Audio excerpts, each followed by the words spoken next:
Olá, está começando a partir de agora o Toda Mulher. O PNAD, Pesquisa Nacional por Amostra por Domicílio, apontou um recorde histórico em 2023 sobre a ocupação feminina no mercado de trabalho. Mais de 43 milhões e 380 mil à frente de 2022, cujo registro aponta cerca de 42 milhões 675 mil postos ocupados.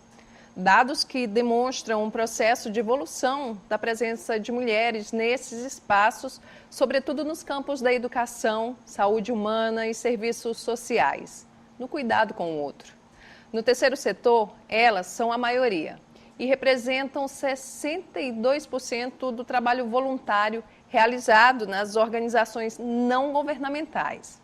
As mulheres, em todos os campos, têm enfrentado desafios e conquistado a duras penas esses lugares. A luta é por igualdade de gênero e desenvolvimento sustentável. A estrada é longa, mas é fato. Estamos cada vez mais próximas dessa linha de chegada. O Toda Mulher está no ar.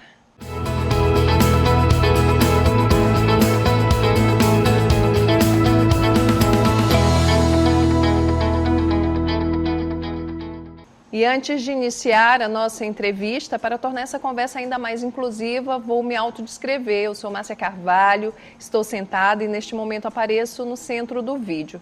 Eu tenho a pele clara, estou loira, meu cabelo é curto, eu uso uma blusa vermelha e uma calça cor de linho.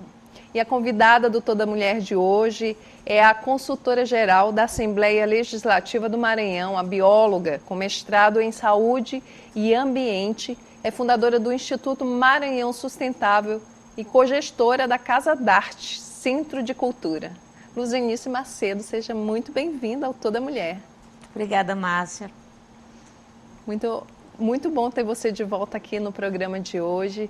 E a gente está falando sobre esse cenário que é muito positivo, né? A respeito da presença das mulheres nesse terceiro setor, nas organizações não governamentais. Um número alto, 62%, mas a gente vê muito que essa ocupação está muito relacionada a esses trabalhos do cuidado com o outro, porque que é uma característica feminina.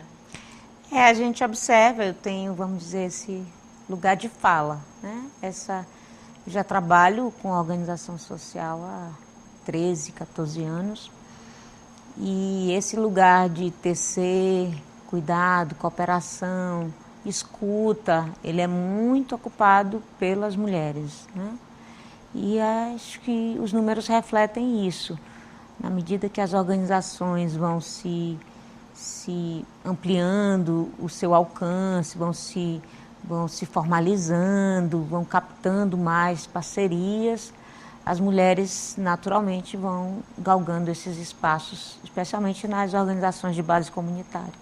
Elas têm essa característica mesmo, de fato, do cuidado com o outro, né? As pessoas sentem um pouco mais de confiança quando é uma mulher que está à frente ali coordenando, você percebe isso? Até pela estrutura social, né? A estrutura de trabalho em geral, a mulher é reservada a ela os aspectos do cuidado, ela trabalha em casa, o trabalho dela é mais próximo, o marido, o companheiro, quando existe, ele vai mais distante, né? Então a mulher fica ali cercada das questões da comunidade e ela acaba assumindo esse papel de escuta das outras pessoas. Ela vai saber, e se ela é uma liderança, ela vai assumindo isso, ela vai sensibilizando outras, mobilizando outras. Eu sei porque a gente compõe essa tessitura na comunidade, quando uma mulher está sofrendo uma violência, quando um filho está sofrendo de um adoecimento e não tem os devidos cuidados, isso corre, né? Corre o assunto na comunidade e são as mulheres que vão construindo essa tessitura, essa rede de vizinhança para construir soluções também, né? Eu acho que os dados, eles refletem isso quando a gente vai para as organizações sociais. As mulheres vão assumindo esse lugar de protagonismo, de liderança comunitária. Já por outro lado, né, nesses cargos, nesses campos onde há disputa, os homens, eles ainda são a maioria. Tem muita competitividade, não é? Tem, eu particularmente não gosto desse discurso da competição, né? Há todo um estado de comunicação hegemônica que fala muito em competição. Eu costumo dizer que eu acho um grande engodo, né? Uma enganação. É como se tivessem duas pessoas no mesmo nível, né, disputando algo, e na verdade não é, né? Em regra, a gente precisa aprender a cooperar, a gente precisa compreender que as dificuldades, elas são certas dificuldades, por exemplo, as dificuldades de base comunitária, elas são superadas basicamente com cooperação, né? O efeito, eu digo, é o efeito da abelha em enxame, é o efeito, quando a gente se junta, a gente gera um corpo mais forte, ou para reclamar uma política pública, ou para gerar uma solução de base comunitária, unindo os esforços que nós temos, os recursos. Nas organizações sociais, o recurso mais importante são as pessoas que a gente mobiliza. Então, ao contrário do que se pensa, as organizações de base comunitária, elas atuam muito sem monetizar. Então, quando a Márcia diz, Luzenice, eu posso dedicar 2 finais de semana por mês para o Instituto Mariana Sustentável. Isso tem valor, mas não vai ter uma monetização ali. Então, se as organizações conseguem captar as parcerias, os voluntariados, as pessoas que detêm conhecimento, ou articulação, ou parceria, dizer assim, olha, eu tenho alguém que sabe fazer isso. Eu posso chamar essa pessoa uma vez por mês, ela vai na comunidade gerar essa solução. Esse é um recurso valiosíssimo para as organizações de base comunitária. Ao contrário do que as pessoas pensam, não é sempre dinheiro. As organizações comunitárias, para deterem um nível de arranjo institucional para captar recursos, demora tempo, demora habilidades técnicas, um nível de organização que nem todas têm. Mas todas têm capacidade de mobilizar pessoas. O voluntariado é algo que basta você doar seu tempo. Né? Então, o tempo que é o valor mais precioso das pessoas, né? Você, em geral, vê as pessoas se ressentindo de falta de tempo para algo. Então, quando elas dedicam o tempo delas para as organizações sociais, esse é o principal recurso das organizações sociais. E as mulheres são protagonistas nisso. Elas conseguem isso, né, de forma rápida, acionar, elas reconhecem os horários que são mais viáveis, né, porque como ela detém o cuidado e os afazeres da casa, elas também são aquelas que apontam os caminhos de quando é possível, em meio a tantas obrigações, tem uma brechinha ali, vamos mobilizar. É um talento feminino na hora de se dividir, creio que sim. Né? Eu creio que na evolução humana a gente tenha adquirido essas habilidades maiores. As pessoas me perguntam muito, como que tu consegues fazer tanta coisa? Eu digo, é que eu não sou só. Creio que a habilidade das mulheres em lideranças, em grupos sociais, em fóruns, em coletivos, nas comunidades, é essa liderança de mobilizar, né? É acionar alguém, ei, eu estou precisando. É quase como um traço também de liderança, que às vezes tem uma autoridade, né? Quando liga, por exemplo, quando uma liderança na comunidade, que tem forte capacidade de mobilização, ela diz, Luzenice, nós vamos fazer uma coisa muito importante, e a gente precisa da tua presença aqui. É quase como uma intimação aquilo ali. Eu vou dar um jeito de passar lá para fazer essa presença, porque ela me disse que é importante para aquele processo que ela está desenvolvendo.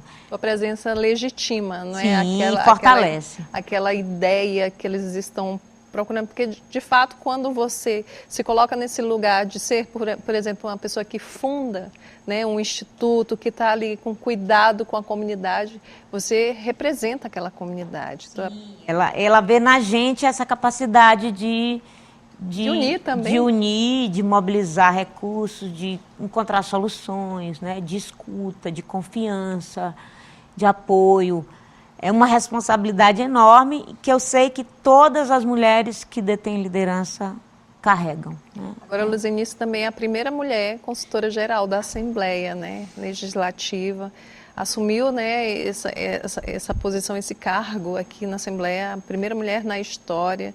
Não que os homens não tivessem, né, sido bons consultores, etc. Não, ninguém está julgando isso, a competência, mas o fato de você ser uma mulher à frente, né, nesse lugar, que é um lugar de muita importância, porque o consultor legislativo é aquele que está acompanhando todos os processos, de certa forma. Isso também representa muito, né, uma mulher estar nesse lugar. Sim, claro. Foi com o advento da gestão da presidente Iracema, é preciso que a gente diga isso, né? A primeira mulher. Então, quando ela construiu esse posicionamento nos espaços de liderança, ela observou naturalmente essas questões. E a consultoria é uma equipe multidisciplinar, ao contrário do que muita gente pensa. Ela é um órgão técnico multidisciplinar, mas tem muito bacharel em direito. Então eu sempre digo que eu não sou bacharel em direito, eu sou uma bióloga. Né? Então isso impõe mais desafios, coordenar uma equipe que tem eminentemente operadores de direito, né? Mas é preciso que se reafirme que o trabalho da consultoria ele é multidisciplinar. Então a gente tem lá economistas, a gente tem pessoas formadas em outras áreas, né? E tem consultor de cultura, tem consultor de orçamento, de economia, e essa equipe é importante, né? Que ela seja disciplinar, porque o processo legislativo e a feitura das leis exige esse suporte, né, em todas as áreas. Exatamente, né? Exatamente. E aí a gente falando e voltando a falar sobre as organizações não governamentais, que são esse setor dentro da sociedade, é o terceiro setor, porque tem o mercado, tem, né, o Estado, e ela vem para chegar nesses lugares onde às vezes o mercado bloqueia ou o Estado não alcança. Mas à frente desse trabalho de organização social, que é o Instituto, por exemplo, qual seria hoje uma das maiores dificuldades? Olha, tem essa característica mesmo, a gente está mais próximo da realidade, então em geral a gente atua em lugares em que há vácuo das políticas públicas, ou para as pessoas ou para as comunidades, quer dizer, aquele recurso, aquela política não está chegando devidamente lá e a gente está próximo. Então, de alguma forma, nosso trabalho é paraestatal, ele trabalha junto com o Estado, né? A gente trabalha junto com o Estado, mas não tem as condições devidas, né? A gente que trabalha seriamente, de forma autônoma, de forma independente, a gente busca captar recursos para ter as condições de desenvolver as atividades. O maior desafio é a nossa própria sustentação para isso, né? Porque, em geral, o que acontece? Quando a gente capta recurso por um projeto, por exemplo, que é uma ação no tempo, ela tem um dia para começar e um dia para terminar com um recurso definido. Um projeto é isso. Eu não tenho recurso, em geral, para sustentar a organização. Eu tenho para realizar o que está previsto naquele projeto. E aquilo está definido. Tipo assim, eu tenho para contratar um especialista A, um especialista B, um especialista C, para ele cumprir as funções dele. Eu não tenho necessariamente recursos para sustentar uma equipe que eu detenha. Então, por exemplo, no nosso caso, que a gente construiu um espaço e ele demanda suporte, né, para manutenção. Ele passa a maior parte do tempo ocioso, porque nós não temos as condições de preenchê-lo com atividades. A gente não tem recursos para pagar oficineiros, pagar pessoas qualificadas para manter atividades. A gente não tem. Então, a gente está lá, cumpre uma função, mas não tem os recursos devidos para fazer no volume que a gente conseguiria fazer. Esse seria o maior desafio? Esse hoje, é um grande desafio. Por exemplo, vou te dar um exemplo. É muito comum as pessoas doarem cestas básicas para a gente. Na pandemia, a gente voltou a nossa energia para a ajuda humanitária, por exemplo. Fizemos uma rede de quase 40 organizações na ilha e lá na comunidade fizemos campanhas específicas para a comunidade, ajudamos mais de 1.000 famílias. E mais de 3, quase 4 na ilha inteira. Então, 5.000 famílias. Isso só com organizações de base comunitária. a organização recebe a cesta para doar. Não se pensa como que vai ser feita a mobilização, que o mobilizador precisa se deslocar, que precisa telefonar para as pessoas, precisa organizar um cadastro. Se era na pandemia, precisa criar mecanismo para as pessoas não se aglomerarem. Então, precisava ir fazer distribuição ou não, adotar outros mecanismos. Então, esse meio de caminho para chegar naquele resultado, isso as organizações não têm o suporte devido. Existe uma visão romântica do trabalho da organização não governamental? Assim, as pessoas têm a tendência a achar que, nossa, que lindo, é um trabalho voluntariado, esquecendo esse lado mais difícil. Existe. Então, por exemplo, numa comunidade, eu tenho recurso para fazer lá nós temos um pequeno projeto assim. Nós temos um recurso para fazer um projeto de inclusão musical. Aí a gente consegue um parceiro, ele doa recursos que a gente compra os instrumentos, a gente mobiliza as famílias, compra a roupinha do jovem, o lanchinho, se ele for, toda vez tem. É uma vez por semana, mas é maravilhoso, é a inclusão musical maravilhosa. Qual o desafio que ninguém enxerga? Fazer com que essas crianças estejam no exato dia e no exato horário. Parece uma coisa simples. Não é simples, é o mais difícil. Elas têm famílias com características de cuidado adversas, mães solos que precisam trabalhar, trabalham à noite. De manhã a criança vai lá e diz, mãe, hoje é dia da aula. Ela está exausta e ela tem que se levantar para ir deixar a criança lá. Nós não temos fôlego para sair pegando as crianças em cada porta. A estrutura familiar também é toda fragmentada. Então, ao contrário do que se pensa, colocar as crianças naquele local, naqueles dias certos, para receber aquela experiência, é o mais difícil. Então, tem que valorizar muito a iniciativa de pessoas que pensam assim, né? Que tem esse desejo de transformar a realidade da comunidade na qual elas estão inseridas. A gente vai para um rápido intervalo e na volta eu quero saber que tipo de iniciativas são mais comuns, né, dessas organizações? Capacitação, melhorar a autoestima da mulher, da comunidade geral. A gente vai para esse rápido intervalo e na volta retorna com a conversa com a Luzenice Macedo, consultora geral da Assembleia Legislativa do Maranhão. Não saia daí.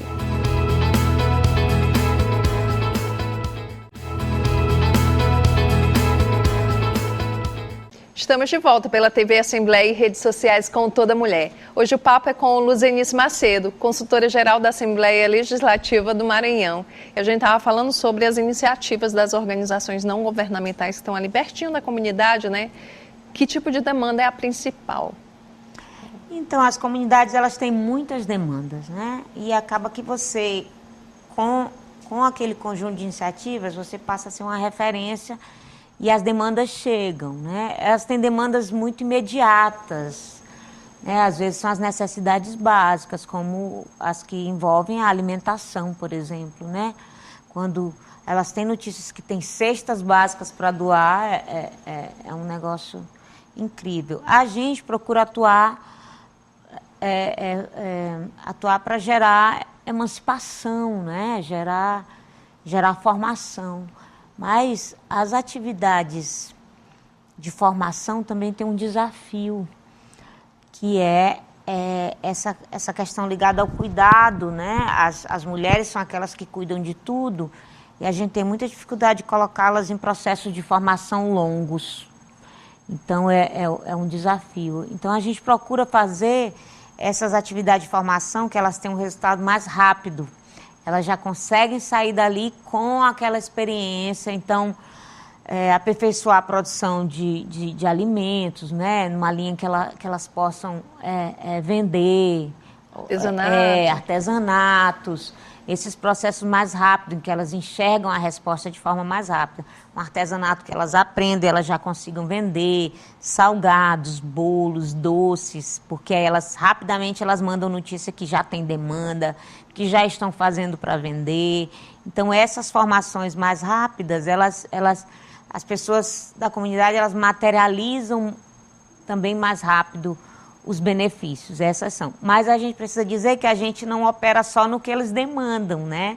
Porque a gente, Claro, com uma visão mais ampliada, a gente procura também oferecer a eles questões que estão para além da visão deles, né? De aprofundar, de ampliar as suas visões de mundo e buscarem uma emancipação mais duradoura, né?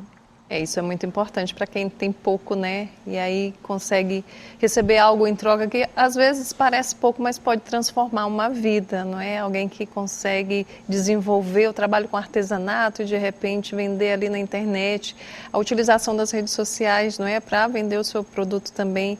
É algo que eu tenho visto muito, né? Nas organizações não governamentais, as que passam por aqui, dando exemplo de que essa capacitação, principalmente a feminina, é muito importante. A gente tem experiências, por exemplo, com as feiras, e um dos processos que a gente coloca nas feiras é que as feiras são espaços de visibilidade. Então, as pessoas vão nas feiras, como as nossas feiras têm um viés cultural, tem outros atrativos. As pessoas vão, às vezes elas não compram, mas aí elas enxergam. Então, as feiras são lugar de visibilidade. Então, a gente faz as feiras lá no Instituto, e as pessoas passam a ser vistas e elas são convidadas para outras feiras. Então, como a gente está num lugar mais distante, às vezes o movimento não é o que os feirantes esperam.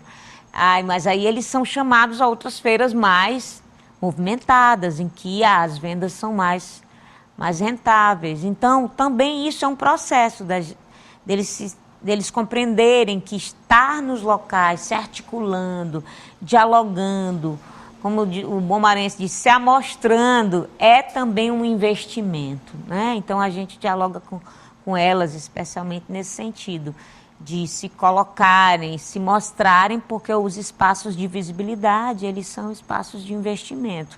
Em algum momento, elas vão colher isso de outras formas, né? Dentro da comunidade, você já vê mudança a partir do trabalho que vocês vêm desenvolvendo? Mudança de postura e tudo? A gente vê. Claro que a gente não vê isso em escala, né? Porque não é nossa missão. A gente faz um projeto, beneficia 15 famílias. Aí a gente vai, volta e vê que aquelas famílias tiveram seus processos produtivos transformados. Elas são chamadas para as feiras, são vendas diretas, a prefeitura passa a chamá-las para participar dos processos delas. Então, a gente enxerga essa transformação dentro daquele espectro de atuação nossa, que obviamente é em menor escala, né? A gente é só uma associação. Existem muitas críticas, né, a respeito do trabalho das ONGs. É, de certa forma, a criminalização, né, da atuação dessas ONGs, e isso é algo que precisa mudar, né? Quem tem essa visão precisa chegar mais perto para olhar como é que funciona. Agora, o Instituto Maranhão Sustentável, junto com o Boi da Floresta, junto com o Ilê, lá de Codó, Axé, Oxóssi, né? Lá de Codó também está com um projeto que é um projeto muito bonito. Vocês são responsáveis pelo Comitê de Cultura do Maranhão, que está aí desenvolvendo, veio com uma proposta, uma parceria com o governo. É um programa novo do governo, é uma iniciativa do governo federal, em que ele apoia as organizações sociais a fazerem o que elas já fazem, que é atuar em rede, né? E, nesse caso, o Comitê de Cultura é para atuar em redes de cultura, com foco forte em formação dos grupos culturais, dos mestres. No nosso caso, a gente compõe essa rede com esses três, em Codó e o Boi da Floresta em São Luís, e a gente é de Raposa.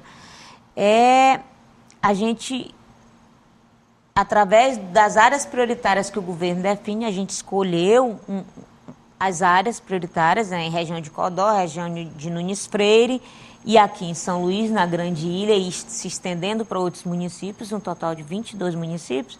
E o nosso papel fundamental vai ser capacitar esses entes, e especialmente mestres, povo preto, com suas religiões, com seus fazeres, suas memórias. Historicamente. Exatamente, né? Aqueles que as políticas públicas têm mais dificuldade não têm acessado devidamente. Então, a gente compõe essa rede para capacitá-los a captar mais recursos, capacitá-los a se comunicarem, registrarem melhor suas memórias, aprenderem, aperfeiçoarem, na verdade isso eles já sabem, aperfeiçoarem os seus processos de cooperação, instituindo parcerias mais formais. Então ele tem foco fortemente em em formação. A gente espera, ao longo do ciclo de 2 anos, ter fortalecido essas redes dentro desses territórios e cumprindo o papel do comitê, que é fazer chegar mais esses recursos aonde eles, historicamente, não têm chegado. E aí é um desafio, não é? Vocês, para conseguir ficar, essa responsabilidade, a gente diz assim, vocês conquistaram uma responsabilidade, né? Vocês tiveram que se unir, né, e se preparar para participar desse edital, que deve ter sido muito concorrido.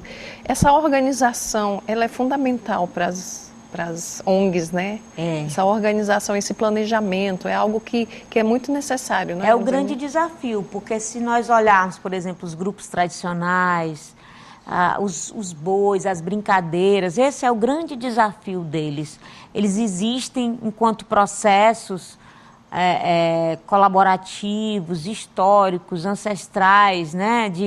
Eu lembro sempre do tambor daquela tia que diz: ei, vou fazer o tambor de promessa, o que é que tu oferece? Eu vou oferecer isso, minha filha traz isso. E todo mundo faz isso de forma cooperada e essa é a burocracia que eles compreendem. Essa burocracia estatal, que é mais pesada, vamos dizer assim, eles não conhecem. E o desafio é esse, tanto o Estado reconhecer que ele precisa flexibilizar para essas especificidades, quanto esses grupos também avançarem no nível de organização deles, a ponto de eles terem autonomia de acessar os recursos e poderem fechar os ciclos, captando os recursos com dignidade, com independência, sem depender de atravessadores, de vieses políticos, partidários, que às vezes não são justos, né? Os atravessadores também não são justos. Então, essa autonomia que a gente busca fomentar com os processos de comunicação e de capacitação. É o grande desafio. Cooperar e atuar em rede é da natureza dos grupos culturais, da cultura popular, dos grupos de matriz africana. A gente que conhece as estruturas bem sabe que é assim que eles operam, na base da cooperação. Mas aí, quando chegam papéis, essas burocracias estatais, aí é um grande desafio que a gente vai ter que ajudar a enfrentar essas... Aí você entende por que a maioria desses grupos folclóricos, não é, eles não conseguem grande destaque, apesar de muito talento, de muita beleza, daquilo que é mais rico e importante na nossa cultura. Você não entende por que o tambor de crioula lá da Dona Maria, lá no interior do estado, tão bonito, tão singelo, tão atraente culturalmente, ele não consegue sair dali, porque tem o obstáculo daquilo que é legal. Legal no sentido do papel, da prestação de contas. E vocês têm desempenhado esse papel, quer dizer, é a missão de vocês. E a gente está começando, né? E o Estado, a gente precisa chamar essa atenção. O Estado precisa existir para essas pessoas, ele não pode ser esse paquiderme gigante, né, que oprime. Os modos de operar para esses segmentos, eles precisam observar essa diversidade. É, inclusive, constitucional tratar os diferentes com diferença, né? Então, é um desafio que está posto. O governo federal abriu essa grande chamada pública, é um por estado, é uma rede por estado, e nós compomos essa rede aqui e somos aquele que celebra, somos a persona jurídica lá, atuando em rede com os demais, que também assinam um termo de atuação em rede. Para executar as atividades, né? É um desafio que está só começando e ele dura 2 anos, aí em princípio, né? Eu vi que são 22 municípios que vocês têm que alcançar. Já existe algum mapeamento? Vocês já estão trabalhando? O mapeamento é uma das missões do comitê, né? Já há uma articulação para isso. A gente já trocou, a Jo Brandão, que é a coordenadora executiva já dialogou com outras experiências, com plataformas que conseguiram aperfeiçoar o processo de mapeamento. O governo federal também está criando mecanismo para que esse mapeamento seja uno, né? Quer dizer, os mapeamentos se comuniquem. E está tudo em processo. A gente está aí nesse desafio, é enorme justamente por causa da burocracia. E a burocracia é essa coisa que ela é pesada, né? E a gente tem a missão da burocracia. A gente é que diz: ei, não pode assim, porque tem uma regra que diz que não pode assim. Mas, enfim, também é um desafio. Alguém tem que fazer, né? É, o desafio de fechar o ciclo e estar pronto para abrir outros ciclos. Esse é um desafio também. E por falar em fechar ciclo, 2024 está encerrando, né? E vocês que estão à frente, né, dessas organizações, como é que você avalia, né, esse último ano? É um ano de avanços para quem está à frente de organizações não governamentais. 2025 vem também com mais expectativa. Sim, a gente viu alguns avanços, algumas políticas que estavam amortecidas, né? Elas retomaram processos, muitos, inclusive a gente não deu conta de acompanhar. No caso das organizações sociais, há um movimento em rede nacional de organizações sociais, estão acabando de criar frente em defesa de organizações sociais. Há uma revisão dos marcos regulatórios para que a gente obtenha mais fomento, né? As políticas públicas também estão avançando no sentido de alcançar mais e mais organizações e pessoas, como esse exemplo que a gente acabou de falar do comitê. A gente enxergou, a grosso modo, muitos avanços e eu espero que a gente não se permita retroceder mais, né? Porque... E agora, semana passada, praticamente, semana retrasada, nasceu uma política nacional do cuidado, que ela tem esse lugar que a gente tanto reclama, né? Esse lugar de acolher em forma de política pública quem cuida na família. Reconhecimento finalmente, né? Finalmente. Algo que... É a mulher que cuida de quem está doente, da criança, de tudo em geral, né? Ela é a cuidadora maior e certamente essa política nacional enxergar esse espaço da mulher, né, como cuidadora, em geral ela vai ter um lugar especial nessa política. E nas organizações sociais ela tem. No nosso caso a gente tem um conselho diretor que é só mulher, e a gente claramente quando monta as nossas estratégias para desenvolver projetos, a gente pensa, esse é um lugar que é reservado, pensar como que a gente vai incluir mais mulheres, né?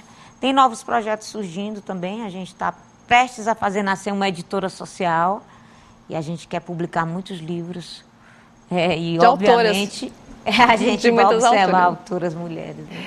Então, desejo sorte para 2025, a gente está encerrando o ano dessa forma, de maneira positiva, como você falou, e a gente espera que 2025 seja de fato... A gente estava encerrando 2024, que 2025 seja de fato um ano muito próspero, sobretudo para nós mulheres em todos os campos, né? Campos que estão sendo cada vez mais ocupados por lideranças femininas. Te agradeço a presença de toda mulher. Axé para nós. Para nós. Toda Mulher de hoje fica por aqui. Acompanhe as reprises em nossa programação e também no YouTube da TV Assembleia do Maranhão. Obrigada e até o nosso próximo encontro.